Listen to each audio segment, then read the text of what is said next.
The winning blueprint presents.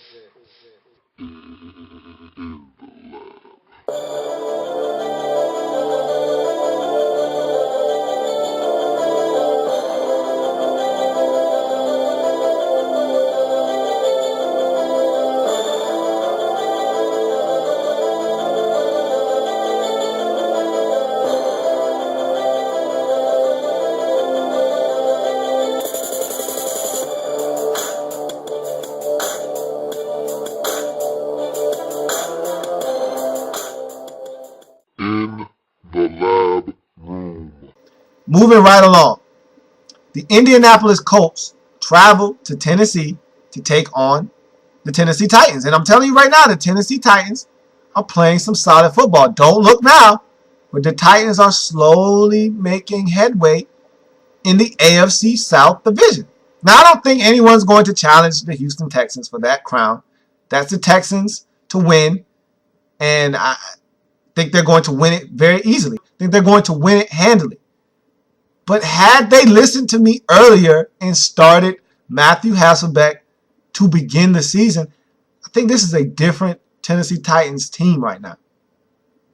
Now, they're playing good football, and I think Matthew Hasselbeck is a big reason why. He's instilled that veteran presence and confidence over this team that says to them, hey, doesn't matter the situation, doesn't matter the circumstances. We can get it done. I'm going to lead you down the field. You just follow me. I'll take you where you want to go. And that's what they've done. You know, 2 thrilling come-from-behind victories in the last 2 weeks against the Steelers 2 weeks ago on Thursday Night Football, against the Bills on the road last week. This Titans team is getting it done. And a big part of that is Matthew Hasselbeck. Another reason why is because Chris Johnson has arose from the grave. He's been missing. A lot of people have buried him, said he was done. I'm not one of those people that thought he was done. I just thought he was in a funk. And he's starting to wake up, and he's starting to look like the Chris Johnson of old. I'm not sure that I'm sold yet that he's completely all the way back, because you get this out of him from time to time, where he just explodes, has a big game, and then the next week or two, we're back to that 13 carry, 34 yard Chris Johnson, where you just don't understand why he's not able to be explosive. So I'm not sure yet, but he's been a big reason why they've been 2-0 the last 2 weeks. Him and Matthew Hasselbeck together, I think, have helped this team. And if you're the Titans, Jake Locker is still hurt. Next week, the week after that, and the week after that. Whatever you have to tell yourself to not have to make that decision. If it were up to me, Jake Locker would have a seat on the bench and continue to learn what it means to be a quarterback in the National Football League. But you've already said that once he comes back, it's his job, and you're going to give it back to him. So with that said, Jake Locker mysteriously would have an ankle injury that was previously not reported. Or he would have complications with that shoulder. It's just not healing correctly. We don't feel confident that he can come back and not re-injure it. Sit down for another 4 weeks. That's what I would do. But it's not my call. Either way, you have the Indianapolis Colts coming to town, a team that has not won on the road all season. They're coming off of a win a week ago against the Browns. They're winners of their last 2 out of 3. So they're playing pretty solid football. Again, those 2 wins have come at home. Sandwiched in between is a loss, a bad one, at that, against the Jets on the road. So this is a Colts team that just hasn't figured out the recipe for winning on the road. And again, when you have a rookie quarterback at the helm, it's tough to get wins on the road. It just is.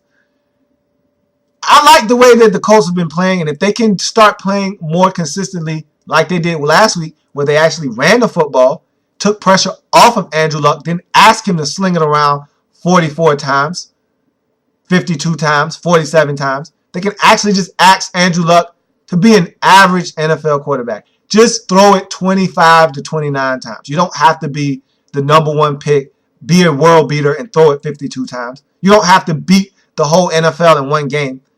Just beat the Tennessee Titans. If they ask him to do that, they have a chance. If he cannot turn it over on the road, which he's been a turnover machine on the road, if he can just take care of the football, give his team a chance, They have a shot. This is family business we're talking about here.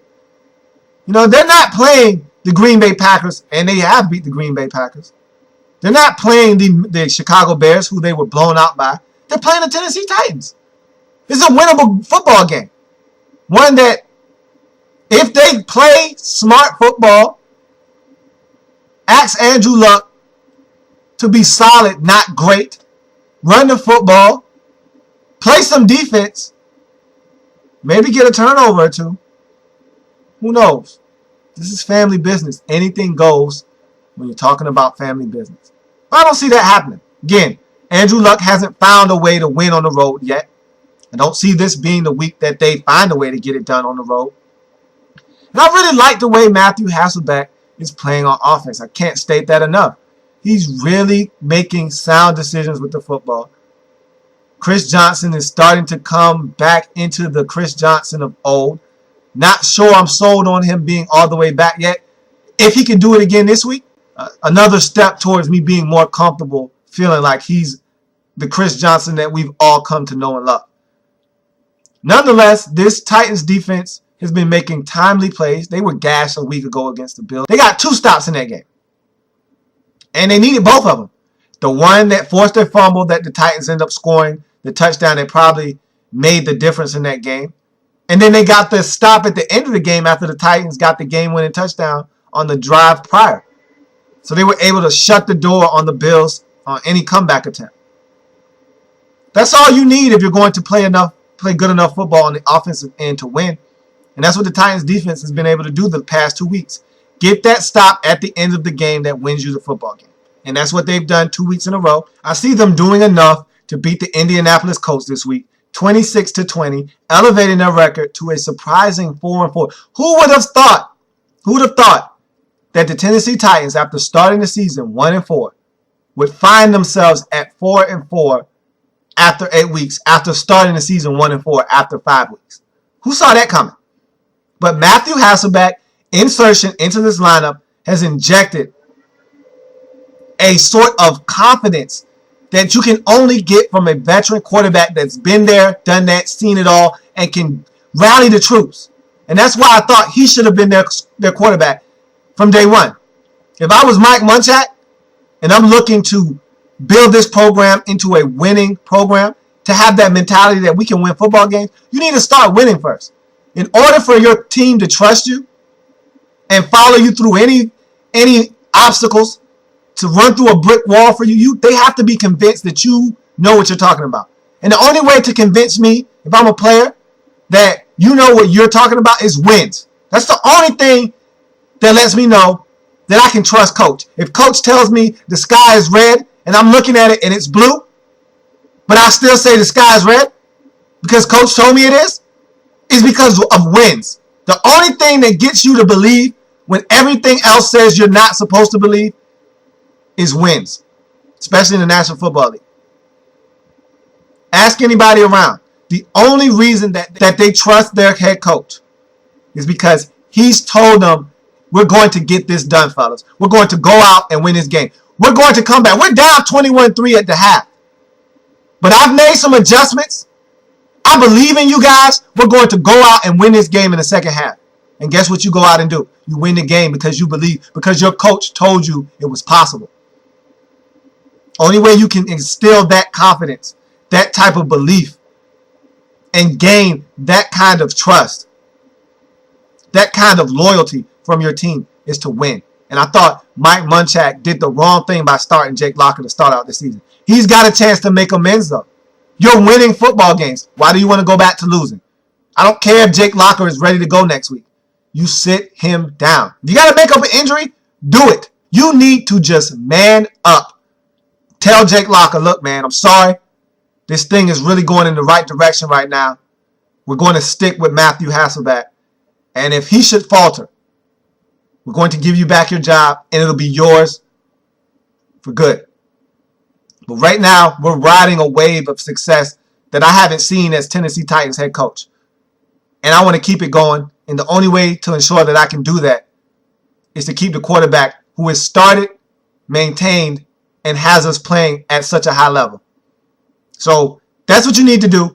I think the Colts are going to lose this football game because I think the Tennessee Titans are playing really good football. And, of course, they're at home. 26-20, Titans get the victory, run their record to 4-4 on the season, drop the Colts down to 3-4 on the season. So moving right along, we have our annual London game. What better team to take a home game away from than the St. Louis Rams? Okay, there's some better teams around the league they could have took a home game from.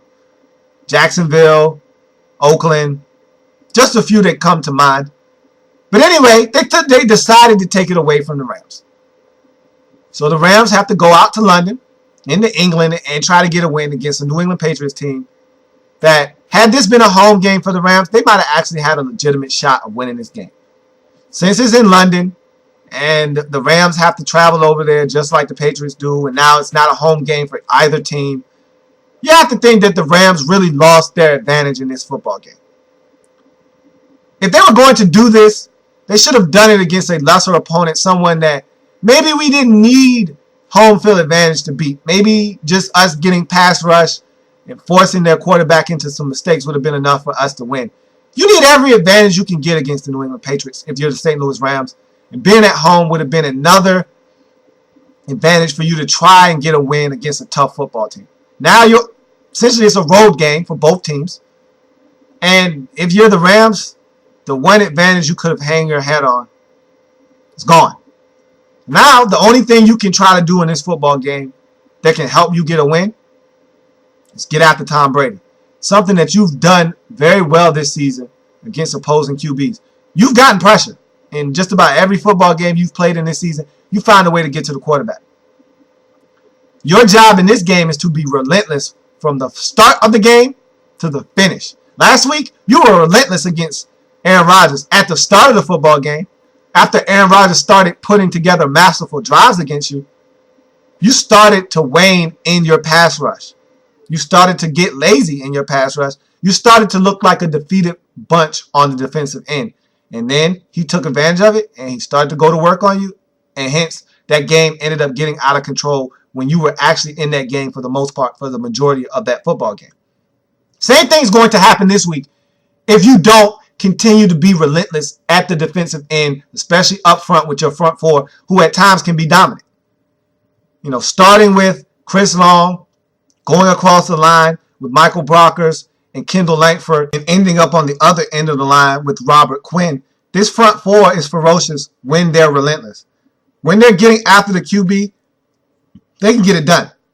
And they make it a nightmare for opposing QBs when they're being relentless with their pass rush. I've seen them take teams totally out of the game. I watched them systematically dismantle the Arizona Cardinals on Thursday Night Football with that pass rush.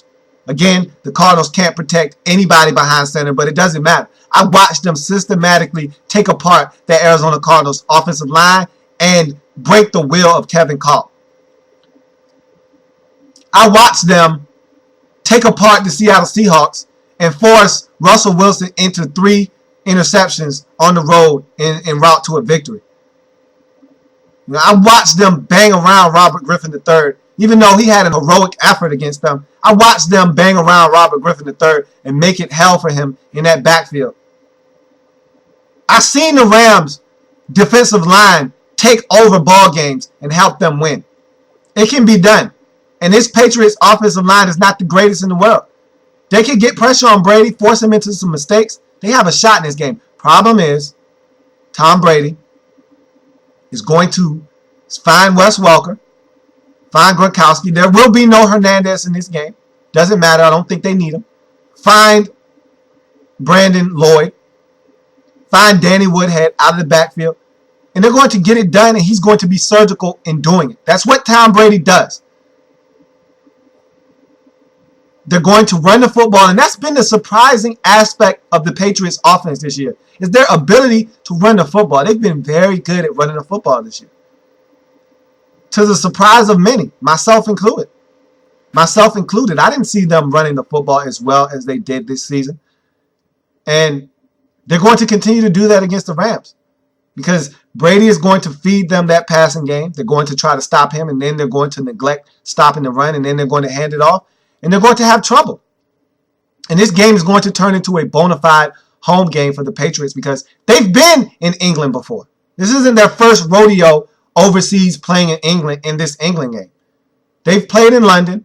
So they've probably started to build a fan base over there. Going overseas to London, it's going to be hard for the St. Louis Rams to find a lot of fans that are going to be cheering for them because they're losers. It's what they've been. That's what they are. That's what they're going to continue to be until Jeff Fisher is able to get them to shake that mentality. The Patriots, on the other hand, are winners. They've been winning. That's what they do. It's in their pedigree. It's in their nature. As with Bill Belichick as their coach is what they've done. And what they're going to continue to do on Sunday against the St. Louis Rams as they go overseas to England in Wembley Stadium and get it done against the St. Louis Rams 30-20, taking their record to 5-3 on the season, dropping the Rams down to 3-5 on the season. They were once 3-2, but that was too much success for the Rams. They were 3-2 on the season. Things were looking up. First time over 500 in 5-6 years since 2006. And now that was too much success for them. That was too much success. Too much for them to handle at once. Now they're going to be losers of 3 straight and they're going to drop to 3-5. And I said they need to find a way to get a win because this thing is going to snowball out of control. They're going to lose 6 straight and they're going to look up and say, man, we were once 3-2 on the season. Now we're 3-8. And that's how fast it can get out of control for a team that's used to losing. They got to find a way to get a victory fast, or this thing is going to get out of control, and not even Jeff Fisher will be able to rein this thing back in. Next up on the docket is a game that I so badly want to deem and coin Ugly Bowl 3. I've had Ugly Bowls for the last 2 weeks, and either the Raiders or Chiefs have been in each of these Ugly Bowls. And what fitting way then to have these two teams match up against each other in the epic Ugly Bowl 3. But I won't do that. This is family business. And I'm going to respect family business. And so I won't resort to name calling in a rivalry that holds the prestige as the Chiefs and the Raiders. So I'll just let these two bottom feeders of the AFC West battle it out for a right to say I'm not in last place. And I'll let them go about their business and not make fun of them. So let's just talk about how this game is going to go down. It's family business. 2 teams that aren't very good. One team's at home. The other is not. In this case, the Chiefs are the home team. So the Raiders are traveling to Kansas City to try and get a win. They won last week against Jacksonville in ugly fashion. They should have lost that football game. But again, they played a team that was just as bad, if not worse than they are in the Jacksonville Jaguars. And so they were able to come back and get a W. The Chiefs were on a bye last week. And that bye couldn't have come soon enough. That was a well-timed bye. They needed that one in the worst way.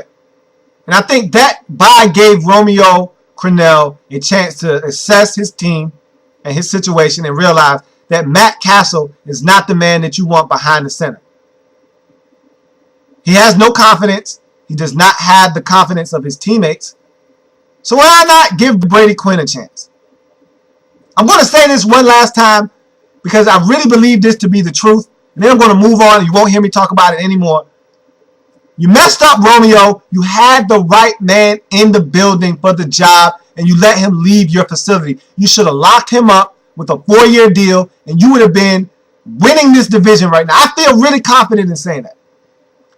Kyle Orton was the perfect quarterback for the Kansas City Chiefs. He's not very heralded. He's not going to garner a lot of attention. He's not going to be flashy, which the Chiefs aren't, but he's steady. He gets the job done. He wins football games. He moves the team down the field. He scores points. He wins ball games. That's exactly what you needed. That's exactly why you won that head coaching position. And yes, you won it.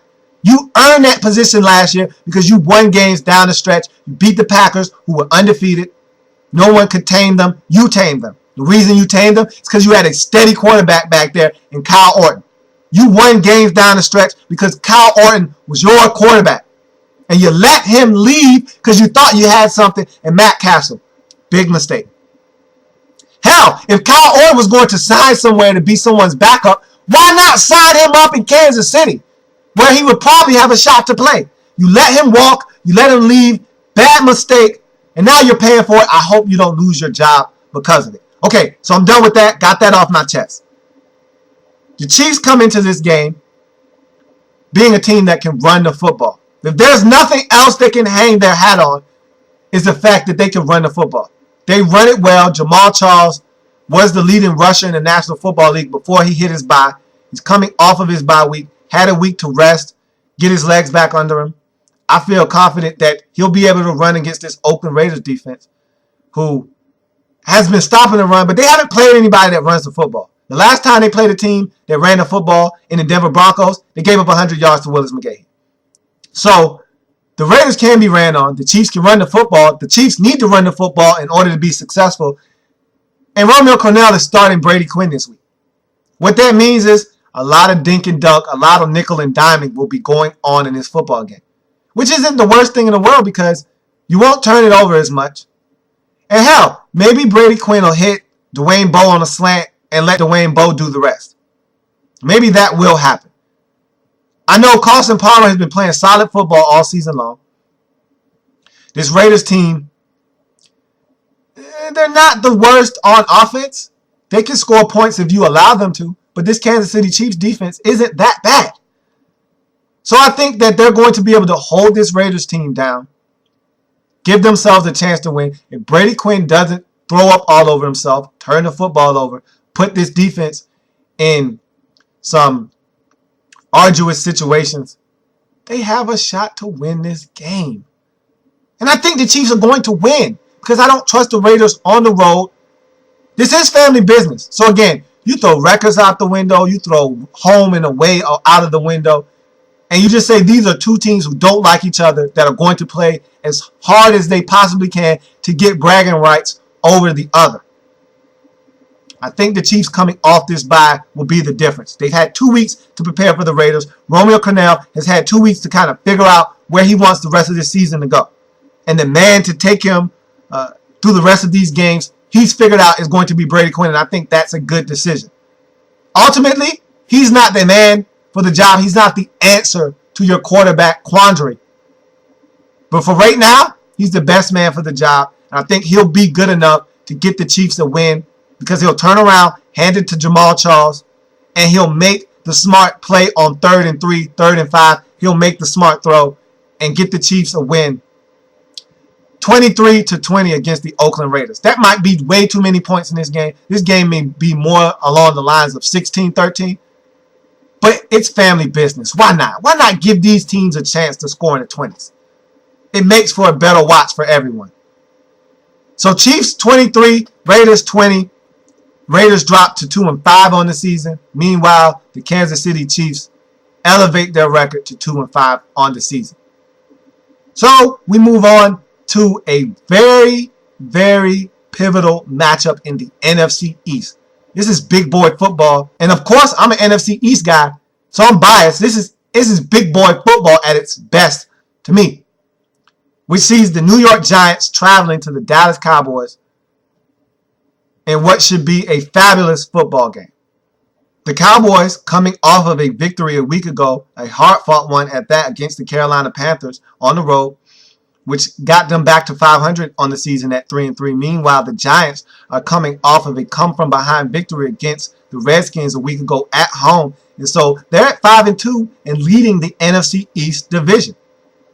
So while the Cowboys can't catch the Giants with this victory, if they were to get it on Sunday, they would be one step closer to climbing into that NFC East discussion because they already have one victory over these very Giants. Remember, they beat the Giants on opening night of the National Football League season, in New York, in New Jersey.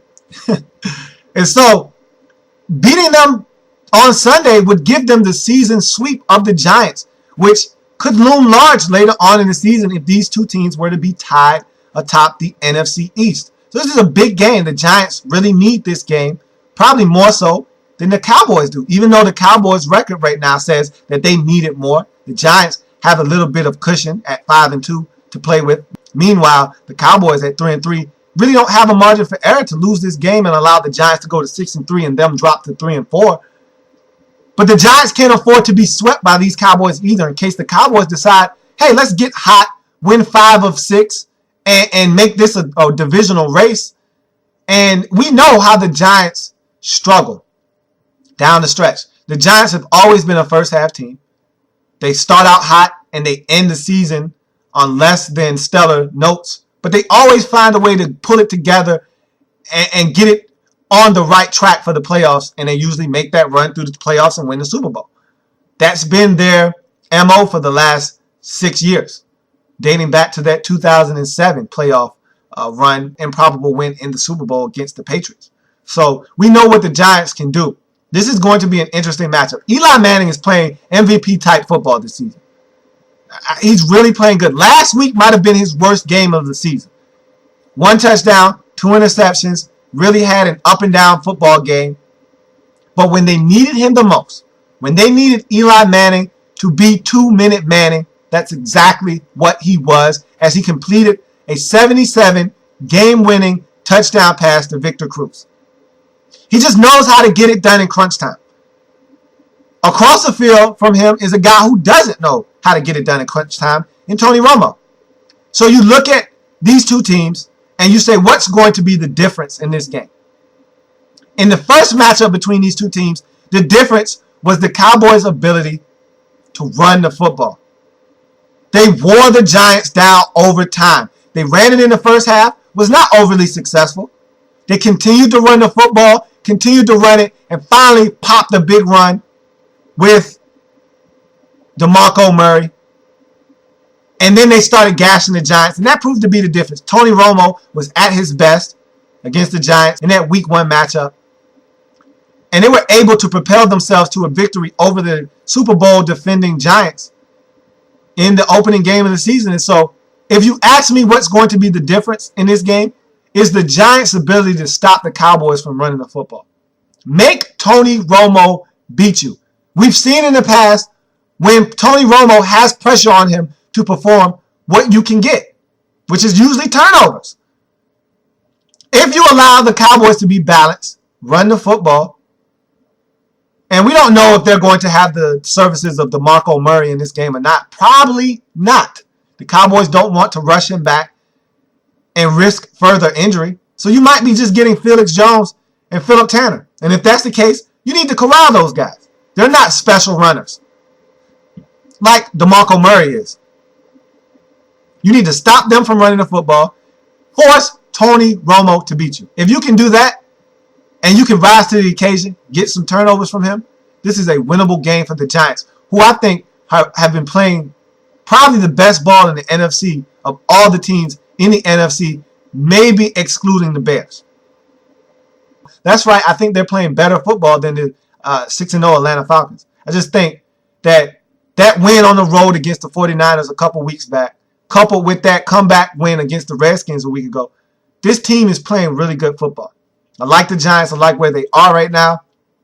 And I think if Ahmad Bradshaw can go, he's struggling with a foot injury right now. If he can go and give the Giants that shot in the arm that they need from the running game. And I still also like Andre Brown. I think they need to find a way to get him more carries as well.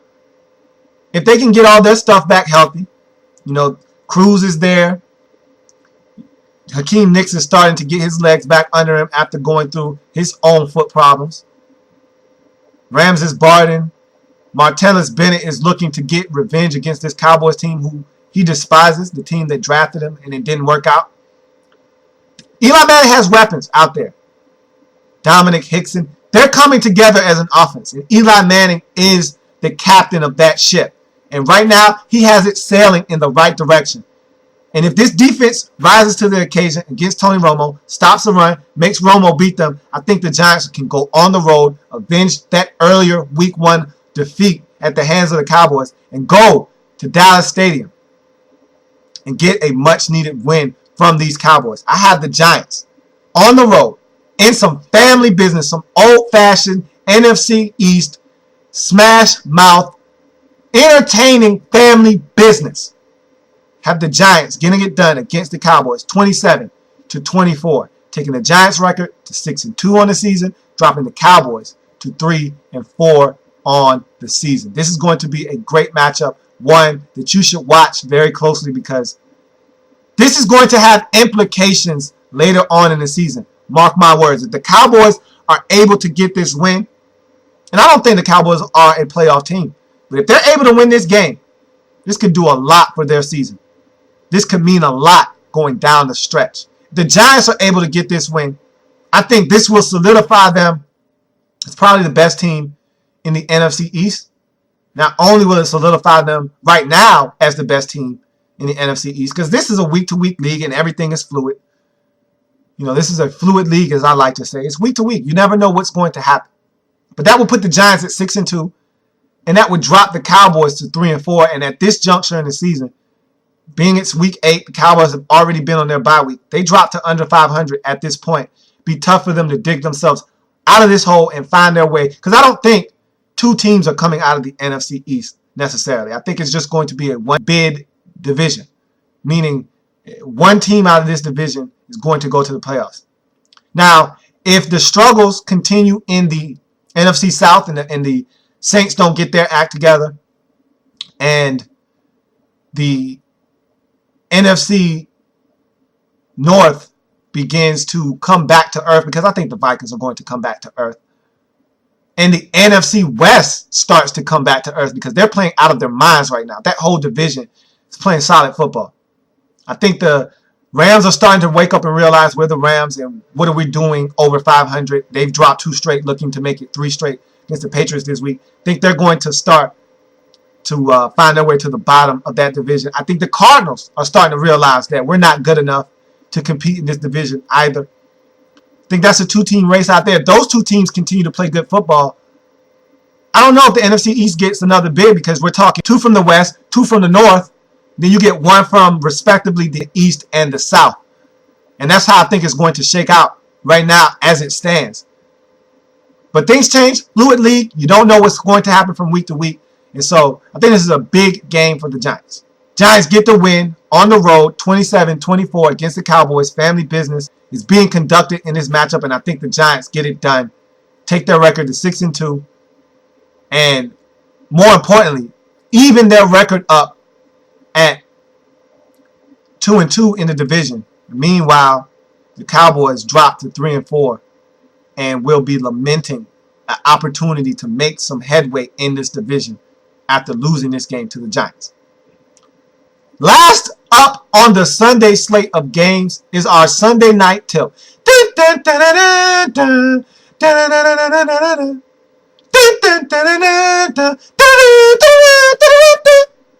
which sees the New Orleans Saints traveling to Mile High Stadium to take on Peyton Manning and the Denver Broncos. Doesn't it seem like the Broncos or the Saints are on Sunday Night Football every week? The Saints were just up there 3 weeks ago when Drew Brees broke Johnny Unitas' record for touchdown passes in consecutive games. And it seems like Peyton Manning has already been on Sunday Night Football at least 2 times. Maybe wrong. Maybe been a combination of Sunday and Monday Night Football. But it seems like he's been on Sunday night at least twice already. Nonetheless, doesn't matter. This is going to be your Sunday night matchup, and it's going to be a dandy. 2 Hall of Fame bound quarterbacks squaring off, duking it out on Sunday Night Football. Chris Collinsworth, Al Michaels, doesn't really get much better than that. You hear me say that all the time. And it's going to be a raucous environment at Mile High Stadium. I think Peyton Manning is really playing some lights out football right now. Drew Brees is starting to get it together. He's bringing this New Orleans Saints team back from the dead, or at least attempting to. After starting the season off 0-4, they've rattled off 2 straight victories on the strength of Drew Brees' right arm. And so now, this is a test for them. They won 2 games that they should have won. Against the Chargers at home, against the Tampa Bay Buccaneers on the road. Now they're going up against a team that they shouldn't be. And I don't think they will be, in the Denver Broncos. Peyton Manning is playing fabulous football right now. They're at home. And again, Peyton is carving up defenses. he's starting to get back into the Peyton Manning of old. The one that we saw in Indianapolis for years. Read, dissect, process, and carve up opposing defenses at the line of scrimmage. And then after the snap, go out and execute what he has seen. And so I have no doubts in my mind this is going to be a shootout. Because Drew Brees and that New Orleans Saints offense can still get it done. Now, they're going to be minus Jimmy Graham, and I think that's going to hurt them in this football game. But it doesn't matter. Drew Brees still finds a way to score 28 points. They're going to score points. It's not the issue. The issue for this Saints team, and has been and will continue to be for the remainder of this season, is they can't stop anybody. Their defense, they're one of the worst defenses I've seen all year. They don't stop the run. They don't stop the pass. They don't get it done on defense whatsoever. They don't get any pass rush. They don't do anything well. At least back in the day when they won the Super Bowl, they got turnovers. They were an opportunistic defense. They don't do that anymore. They don't do anything well on defense. The only thing that they're good for right now is giving the offense a breather. Because the offense runs up and down, scores points. They need a breather. And so the defense just comes on the field, allows the other team to score, but at least they make them do it in 7 or 8 plays. Gives the offense a chance to catch their breath so they can come back on the field and score. This Saints defense is terrible, and I expect Peyton Manning to carve them up. I expect him to absolutely have a field day on this Saints defense. I expect him to do whatever he wants, whenever he wants, however he wants to this defense, and I expect them to rack up points and just outlast the New Orleans Saints. I don't think there's going to be a lot of defense in this game. I think the team that's able to get a few stops on defense, maybe make a couple of, maybe force a few turnovers and get some timely stops is going to win this game, because we know what the offenses are. We know what to expect from the offenses in this game. The problem is we don't know what we're getting out of these defenses. Neither one of these defenses. The Denver Broncos defense hasn't been that good either this season, but they've been an opportunistic defense. They force turnovers, as they did against the Chargers in their previous game 2 weeks ago on Monday Night Football. And they stifle ordinary offenses, which is what you want out of your defense. You know, they take advantage of subpar offenses. And if you have an offense that's any good, you can light this Denver Broncos defense up like a Christmas tree. So I expect New Orleans to be able to move the football, score points against this Denver Broncos team. I expect the Denver Broncos to be able to do the same. But I expect their defense, that being the Broncos defense, to be able to rise up and get a stop or two, force Drew Brees into a turnover or two, and be able to get this win. I think the Broncos are the better team in this football game. They're at home.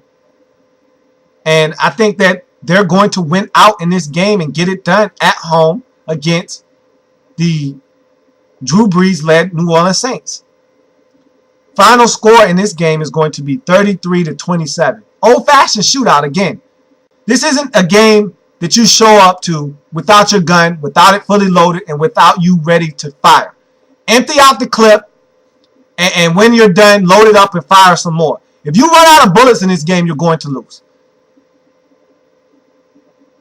He who hesitates is lost in this game. So whoever comes out firing first and fires often and fires until they can't fire anymore is probably going to be the victor. And I think that's going to be the Denver Broncos in this football game. Broncos get the win 33-27 over the New Orleans Saints, running their record to 4-3, which will put them atop the AFC West division. Meanwhile, the New Orleans Saints, who were riding a 2-game winning streak, will lose this game, drop them to 2-5 on the season, probably put to rest any notion that they were just going to start winning ball games left and right and just roar back into that NFC South discussion. Don't think it's happening. I wrote these guys off a long time ago. I'm sticking to what I said 3 weeks ago, which was the Saints are done. You know, when Drew Brees got up at the podium after that last loss against the Kansas City Chiefs and said, I have no doubts we're going to turn this thing around, I looked Drew Brees dead in the eyes. And I said, Drew Brees, I commend you for your leadership, your will to try to get these men to play football and be better. And I even commend you for lying to yourself so that you can lie to other people and feel comfortable doing it. But I'm not buying it. I looked him dead in his eyes and said, I'm not buying it, Drew. And I know deep down inside, neither are you. You're done this season. You can't start 0-4 and think you're going to just turn it on and win games and get back into the playoff race. Doesn't work like that. You're not a good enough defense to do it. You don't have your head coach. There's too much turmoil going on in New Orleans this year. And so for that, you can't make the playoffs this year. And this game right here is going to make sure you realize that the playoffs are going to be a distant memory for you this season as you lose on the road to the Denver Broncos 33-27. And that's going to do it for the Sunday slate of games. Of course, there are two games that we didn't go over today. That being the Washington Redskins traveling to Pittsburgh to take on the Steelers. That's going to be reserved for the Redskins report, which we will have coming up shortly.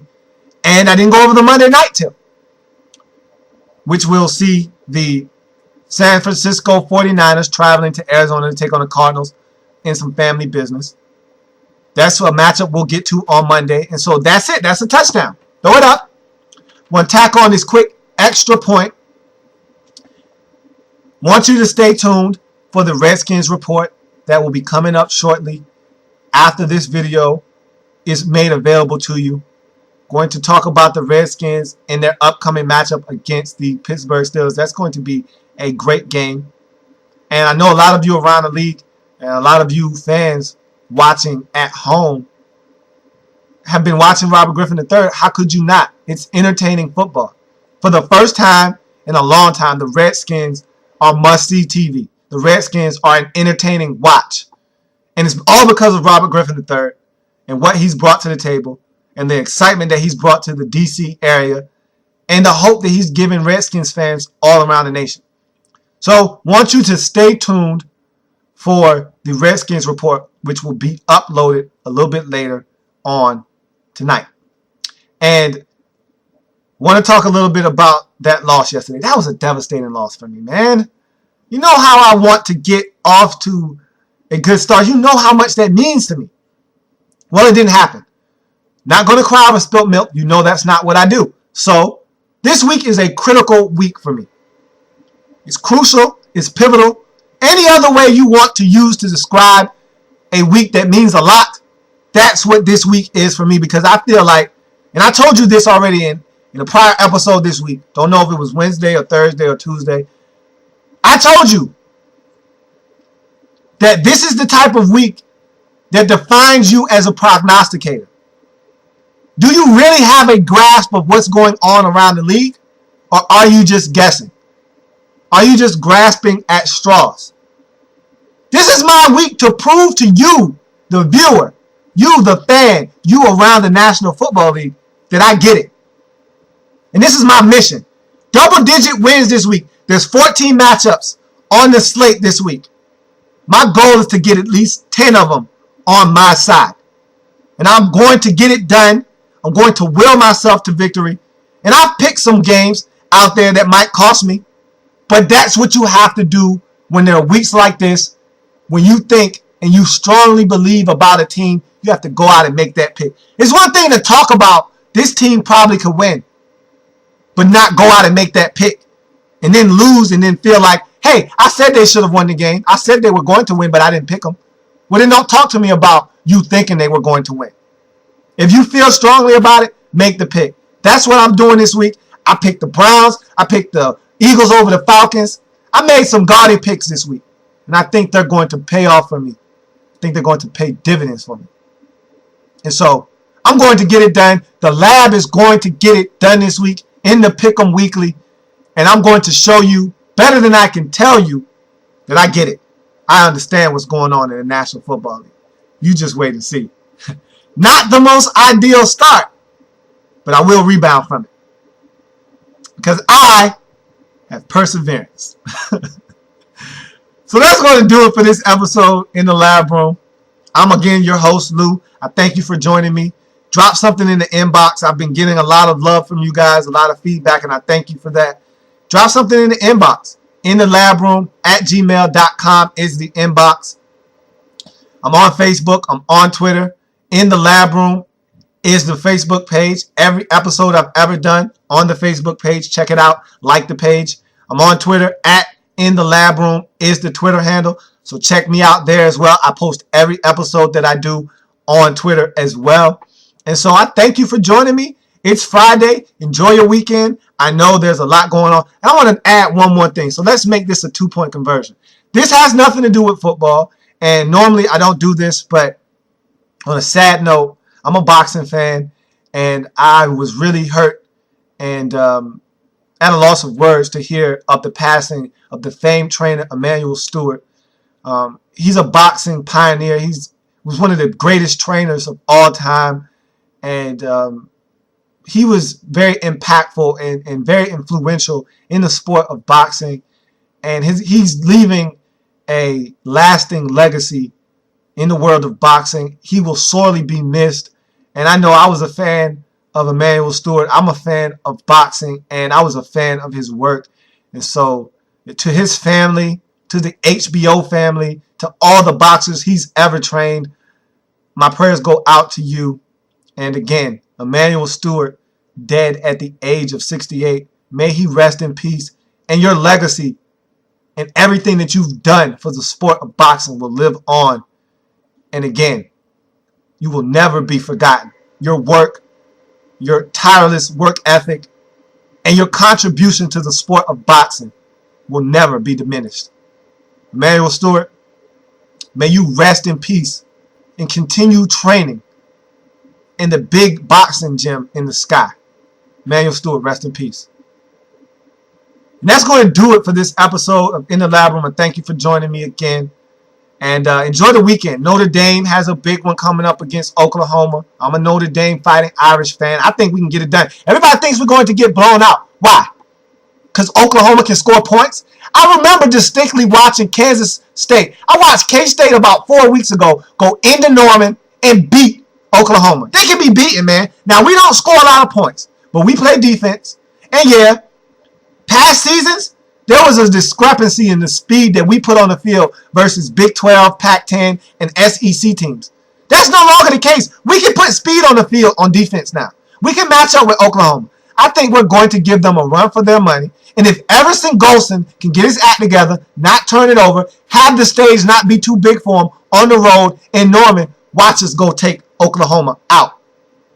You heard me say it. Watch us take them out. If our quarterback does not turn the football over, make smart decisions, we can beat Oklahoma in Oklahoma.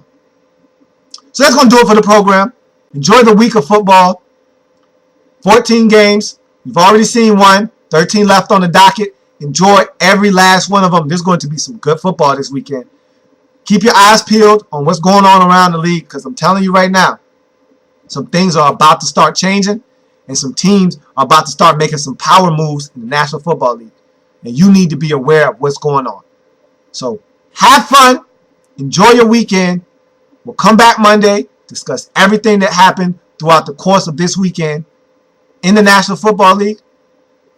And I'll come back and tell you how I did, how I fared after dropping Thursday's game. We'll see. So, want to see you back here same time, same place. And as always, have a good one. Enjoy your weekend.